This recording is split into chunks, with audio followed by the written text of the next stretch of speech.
नमस्कार। आज हम कई अहम खबरों पर बात कर रहे हैं।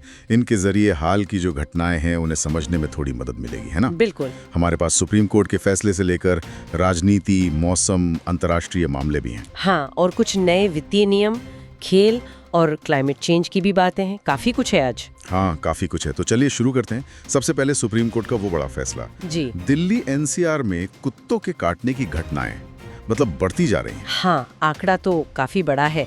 दिल्ली में ही इस साल 25,000 से ज्यादा मामले। बाप रे। तो इसे देखते हुए सुप्रीम कोर्ट ने शहरी निकायों को सख्त निर्देश दिए हैं। हाँ, कि आवारा कुत्तों को पकड़कर शेल्टर होम भेजा जाए और नागरिक सुरक्षा भी बढ़ाई जाए। लेकिन इसमें एक पेज भी है शायद एनजीओ वगैरह को लेकर। हाँ, वो एक अहम बात है। कोर्ट ने साफ कहा है कि अगर कोई एनजीओ या समूह इसमें रुकावट डालता है, अच्छा, तो उन पर कानूनी कार्रवाई होगी। ये दिखाता है कि अदालत कितनी गंभीर है जन सुरक्षा को लेकर। हालांकि इसे लागू करना वो स्थानीय निकायों के लिए एक चुनौती तो होगी ही। सही कहा। अच्छा, दिल्ली एनसीआर की बात करें तो आज सुबह से तो हालत खराब है, भारी बारिश। हाँ, मैंने भी सुना। दिल्ली, नोएडा, गुरुग्राम, सब जगह ट्रैफिक जाम, पानी भरना, आम दिक्कतें जो होती हैं। और मौसम विभाग ने तो रेड अलर्ट भी जारी किया है अगले 48 घंटों के लिए। हाँ, खासकर निचले इलाकों के लिए शायद। जी। ये बारिश ना एक बार फिर हमारे शहरों के इंफ्रास्ट्रक्चर की, खासकर ड्रेनेज सिस्टम की पोल खोल रही है। हाँ, पोल खोल रही है। और ये भी कि मौसम विभाग की चेतावनियों को कितनी गंभीरता से लिया जाता है। सही कहा। समय पर तैयारी हो तो शायद परेशानी कम हो। बिल्कुल। अब जरा अंतर्राष्ट्रीय मंच पर नजर डालें। अमेरिकी राष्ट्रपति ट्रंप ने रूस को यूक्रेन युद्ध पर कड़ी चेतावनी दी है। हाँ, ये खबर भी देखी। कहा है कि अगर युद्ध नहीं रुका तो रूस को बहुत गंभीर परिणाम भुगतने होंगे। और ये बयान भी ऐसे समय पर आया है जब अलास्का में अमेरिका रूस चीन की एक अहम बैठक होने वाली है। हाँ, यही बात। इसका समय बहुत मायने रखता है। इस त्रिपक्षीय बैठक से ठीक पहले ये अल्टीमेटम देना, ये अमेरिका की तरफ से अब तक के सबसे सख्त बयानों में से एक है। शायद रूस पर कूटनीतिक दबाव बढ़ाने की कोशिश है। देखना होगा इसका असर बातचीत पर क्या पड़ता है। बिल्कुल।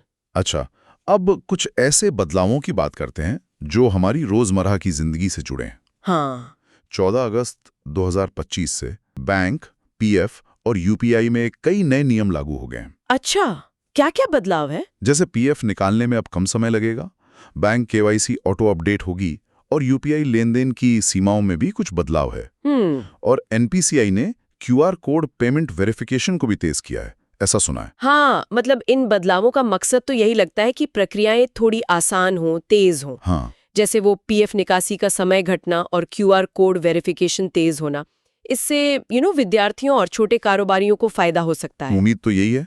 देखना होगा जमीन पर कितना असर होता है। हाँ, वो तो है। अब खेल की दुनिया से भी एक बड़ी खबर है, क्रिकेट से। बताइए। भारत के युवा बल्लेबाज शुभमन गिल आईसीसी के ओडीआई रैंकिंग में। अरे वाह, ये तो बहुत बढ़िया खबर है।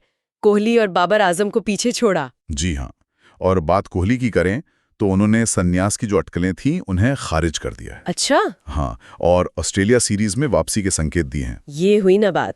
गिल का टॉप पर पहुंचना तो दिखाता है कि युवा प्रतिभा कितनी आगे आ रही है। बिल्कुल। और कोहली की वापसी की खबर, ये तो टीम और फैंस दोनों के लिए एक बड़ा बूस्ट है, खासकर आने वाली सीरीज के लिए। सही कहा। और आखिर में एक थोड़ी चिंताजनक खबर दक्षिण यूरोप से। हीट वेव वाली। हाँ, इटली, फ्रांस, स्पेन, पुर्तगाल, इन देशों में भयंकर गर्मी पड़ रही है। तापमान 40 डिग्री सेल्सियस के पार। हाँ, और जंगलों में आग की भी खबरें हैं। हजारों लोगों को निकालना पड़ा है। पर्यटन पर भी असर पड़ा है। ये वाकई चिंता की बात है।